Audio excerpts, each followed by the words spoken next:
Hi hello welcome back to JDK kitchen. சாதம் சப்பாத்திக்கு இந்த மாதிரி ஒரு கிரேவி செஞ்சு பாருங்கள். இது ரொம்ப டேஸ்ட்டாக இருக்கும். எல்லாருமே ரொம்ப விரும்பி சாப்பிடுவாங்க. அதுக்காக ஒரு பேனில் கொஞ்சமாக எண்ணெய் ஊற்றிட்டு கொஞ்சமாக கடுகு சீரகம் போட்டு தாளிச்சிக்கோங்க. ஒரு பச்சை மிளகாய் இந்த மாதிரி பொடியாக கட் பண்ணி சேர்த்துக்கோங்க. 5 பல்லு பூண்டு இந்த மாதிரி இடித்து சேர்த்துக்கோங்க. பூண்டு கொஞ்சம் வதங்கினதுக்கு அப்புறமா ஒரு மீடியம் சைஸ் பல்லாரி இந்த மாதிரி கட் பண்ணி அதையும் கொஞ்சம் நல்லா வதக்கி விட்டுக்கோங்க.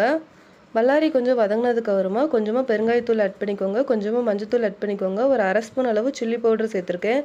ஒரு 1/2 ஸ்பூன் அளவு மல்லித்தூள் சீரகத்தூள் ரெண்டையும் அரைச்சி அந்த பவுடரை சேர்த்துருக்கேன். தேவையான அளவு உப்பு சேர்த்துக்கோங்க. லைட்டாக மிக்ஸ் பண்ணிக்கோங்க. கொஞ்சம் அடி பிடிக்கிற மாதிரி இருக்கிறனால கொஞ்சம் லைட்டாக தண்ணி சேர்த்து கொஞ்சம் நல்லா நான் வேக வச்சுக்கிறேன். பச்சை வாசனை போகிறதுக்காக நல்லா மிக்ஸ் பண்ணி விட்டுக்கோங்க.